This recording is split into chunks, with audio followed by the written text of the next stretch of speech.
Mahalagang malaman natin kung ano ang nag-uudyok o nagtutulak sa atin para umusad sa buhay araw-araw at nagbibigay ng dahilan at kahulugan.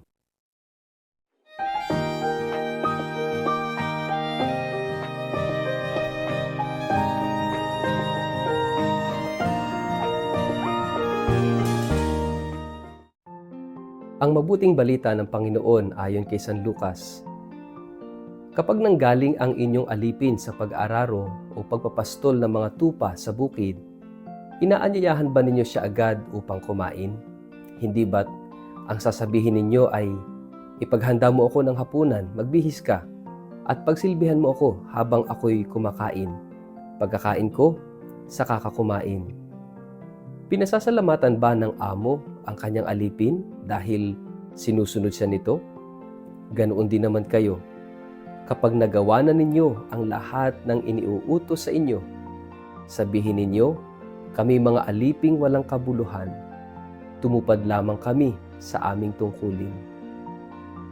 Ang mabuting balita ng Panginoon. Word of the day, hear what God has to say.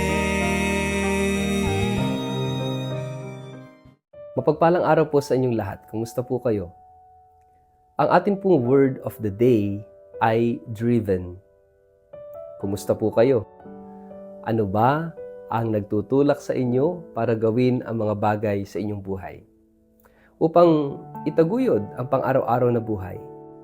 Ano ba ang nagbibigay kahulugan sa ating pang-araw-araw na buhay?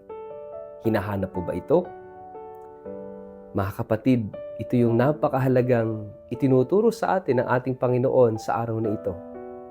Napakahalaga na makita na natin sa puntong ito ng buhay kung ano nga ba talaga yung ating purpose. Dahil napakahalaga na yung buhay natin ay isang purpose-driven life. Siguro, familiar kayo dun sa libro ni Rick Warren na pinamagatan niyang The Purpose-Driven Life. Napakahalaga nung purpose-driven yung buhay natin dahil yung purpose ng buhay natin, sabi nga, is to find our purpose. Kasi kung hindi natin hinahanap yung ating dahilan, hindi natin hinahanap yung purpose ng buhay natin, then what's the use of living? What's the use of yung daily struggles natin? Bakit pa tayo nagsusumikap kung wala rin lang naman palang dahilan ang lahat? Napakahalaga that our life is a purpose-driven life. Alam niyo, napakaganda ho ng gospel natin ngayon dahil itinuturo sa atin ng Panginoon yung secret of a purpose-driven life. Yung secret of a meaningful and a happy living. At ano yon? Isang salita, servanthood. Maging lingkod. Puntahan po natin yung gospel. Sabi doon, di ba yung alipin na galing sa pagsasaka, pagdating ng bahay, hindi naman yung dire-diretso sa mesa, no? Sasabihin niya, pagod ako pag sasaka, pagtatrabaho sa bukid. Hindi naman, di ba? Hindi mo hinahayaan ganun kung ikaw yung amo. Kahit na siya'y pagod sa bukid, pagdating niya, sasabihin mo, sige na, ipaghanda muna ako ng pagkain, no? At habang kumakain ako, pagsilbihan mo muna ako. At pagkakain ko, sige, saka ka kumain. Malupit ba yung amo? Hindi. Sapagkat meron silang ugnayan at alam ng alipin yung kanyang tungkulin sa kanyang amo. At yung amo sa kanyang alipin. Kaya nga, sabi dito sa gospel natin, pinasasalamatan ba ng amo yung kanyang alipin dahil tumutupad ito sa kanyang gawain? Hindi. Yung alipin ba nagde-demand sa kanyang amo? Hindi. Pero ngayon, iba na yung mga katulong ngayon. Sila na yung demanding, di ba? Sa kanilang amo. Sila na yung nagbibigay ng kondisyon sa kanilang amo. Pero yung totoong servant, no? yung servanthood, kapag may nagagawa siya na mabuti sa kanyang amo at napapaglingkuran yung kanyang amo, anong sasabihin niya? Hindi siya naghahanap ng entitlement. Sasabihin pa niya, ako'y walang kwentang alipin, ginawa ko lang kung ano ang aking tungkulin. Mga kapatid, ano yung itinuturo nito sa ating buhay?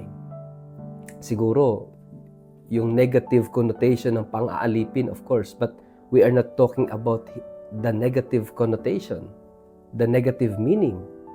Ang pinag-uusapan natin dito is the attitude of the heart. The heart of a servant na kapag may nagagawa siyang mabuti sa kapwa, may nagagawa siyang mabuti para sa Diyos, hindi siya naghahanap ng entitlement, hindi siya naghahanap ng privileges, no? Na yung bang minsan tayo ganun eh. Kapag ka tayo may nagagawang mabuti, para bang we are entitled of blessings, we are entitled of good health, we are entitled of God's favor kasi tayo ay gumagawa ng maganda, tumutulong sa kapwa. Then that is not the spirit of servanthood. Kundi sa kabila ng iyong mga nagawa, ng iyong paglilingkod, sa kabila ng lahat ng mabuting iyong naisakatuparan, yung nandun pa rin yung humility at sasabihin mo, ako'y isang aliping walang halaga, walang kwenta. Ginawa ko lang kung ano ang aking tungkulin, kung ano ang aking dapat gawin. Mga kapatid, doon lamang magkakaroon ng halaga, ng kahulugan yung buhay natin. If we learn this kind of servanthood.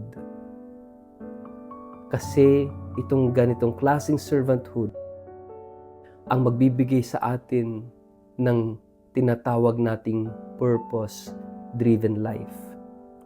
That my purpose in life is to share. My purpose in life is to serve. My purpose in life is to make God happy, to serve God and to serve His people, to serve others.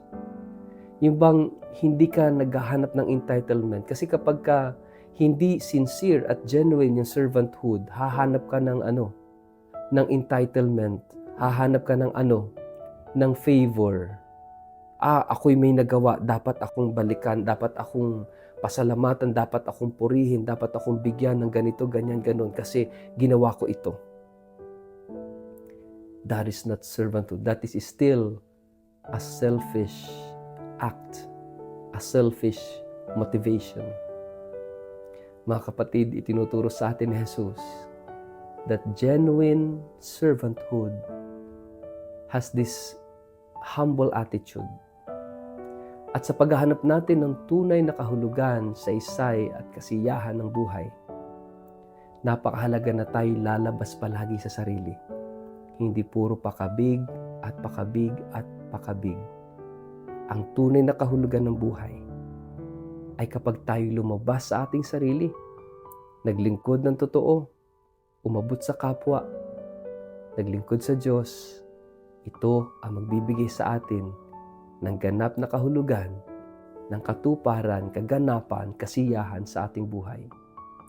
Kaya nga mga kapatid, these past days, nire-remind tayo na alisin ang kasakiman sa puso sa pamamagitan ng paglabas sa sarili, ng paglilingkod at pagbibigay kahit masakit.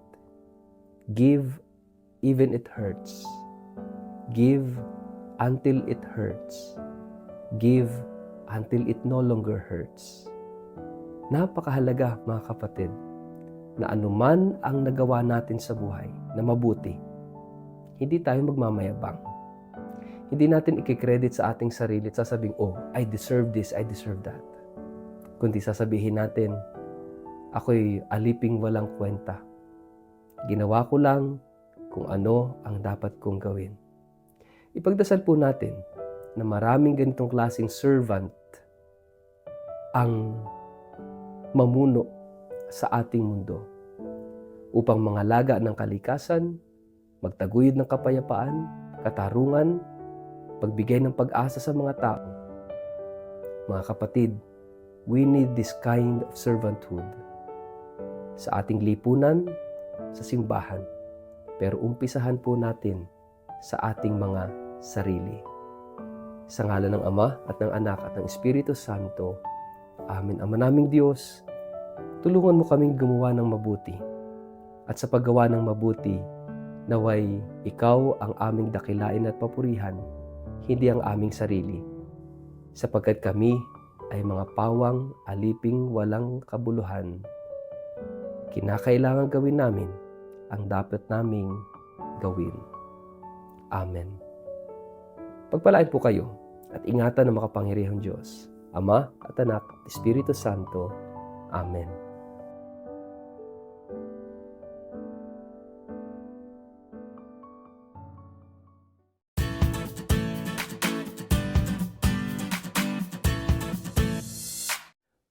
Mag-like, follow at subscribe sa Word of the Day para sa inyong pang-araw-araw na inspirasyon.